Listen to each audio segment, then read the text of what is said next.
to hear what you have to say. These changes don't buy Clay Helton another year because Clay Helton has already earned another year. In my humble opinion, let me tell you why. Because Clay Helton, right, there's different kinds of leaders, especially when we talk about football coaches.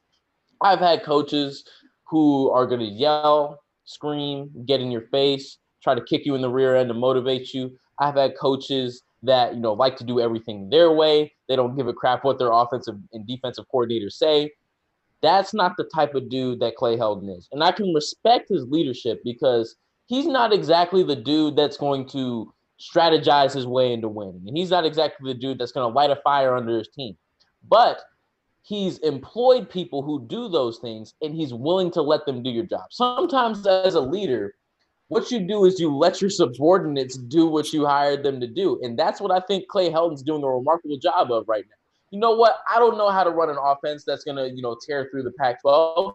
Let me give you that, Graham Harrell. You got this air raid thing. It's working out beautifully. You know what? This defense has not been good in the past. Let me give this to another dude who's proven that he can turn around defenses quickly. He can do that. You know what? Maybe I'm not the best recruiter in the world. Let me go bring in Dante Williams from Oregon, the best recruiter in the Pac-12. Y'all got this thing. Let me sit back and just make sure everything's cool, right? Let me just manage the players, make sure everything's cool with them, and make sure I'm steering this thing in the right direction, right? Sometimes that's what you need to do as a leader. So I respect that from Clay Helton, the fact that he's willing to bring in, right? He's not threatened by anybody. He's willing to bring in talented people and let them do their jobs, man. So for that, I think Clay Helton, you know what? You don't have to buy yourself another year with everything. You've earned the right to stay here for at least another 2 to 3 years. I want to see what he does with this very much revamped staff, man. I think I'm excited to see what the future holds.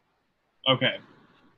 I understand what you're saying about the whole, Clay Helton might not light a fire under guys, but he sort of sits back and lets the people do their job well. And I want to sort of, question that a bit. Don't you need a head coach that is going to take – I think that the role of a head coach is to take talented players and get the most out of those talented players. That doesn't necessarily mean he's, drawing up the offensive playbook. He's coming up with all the defensive schemes. It means he's sort of that leader in the clubhouse that's going to say, okay, we have the talent here. We have the pieces to get this done. It's my job to, whether that's light a fire, whether that's to yell at them when I need to. It was so frustrating for me last year when USC would come out and have an embarrassing loss, and he would come out, he would sit in front of the media, and I get that he says different things to the media than he says in the clubhouse post game. I get that, but he just had sort of this tone that was like, here's one or two good individual performances that didn't really matter much, and these are great bright spots moving forward. And it's just so tone deaf because his team's lost by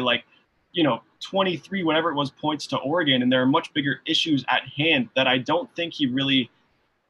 I oftentimes I wonder if it's like clicking for him that there needs to be a sense of urgency, and he needs to sort of light a fire under this team more than he is, because USC is one of the most talented rosters in the Pac-12 in the country.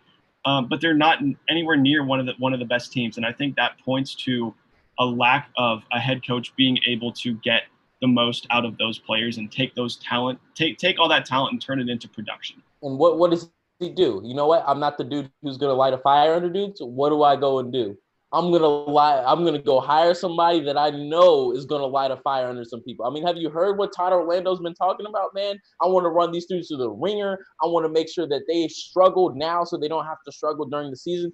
I'm not gonna be the one to do it. I'm more of a cool, nonchalant type of dude, but I'll go get the guy that I know can do the job that needs to be done here. I respect that out of Clay Helton, man. If you're not that dude, don't try to be something that you're not, because that's really how you fall into a pit hole as a head coach, is when you try to, I mean, you even look at Matt Patricia up there in Detroit, right? He's trying to be Bill Belichick. That's all the players are saying. He's trying to do something that he's not really capable of doing, and it's not working out there, right? Don't do something that you're not willing to do. Find somebody who will. And if that dude's Todd Orlando, that remains to be seen, right? I think he has it in him. I give him credit for that. So what I think Clay Helton does a really good job of is earning the trust of his players. And that's your number one priority. I know you want to maximize on your talent, but if dudes don't trust you, not only is your current team going to fail, but the teams that are coming in, if guys don't trust you, those players talk, man. They talk to those high school recruits. If it's a situation where it's like, man, I don't like Clay Helton, I never like playing for that dude, you're not going to get future recruits, man. So you got to make sure that these players, they have established a rapport and that these guys love and that they trust you. And if that foundation that you build with that team is built on love, man, you're going to see that pay dividends in the future, man. So I give Clay Helton his credit where it's due. If you're not going to be the dude to do these certain things, at least bring in guys who can. And he's done that, man. So I want to see how it plays out. Like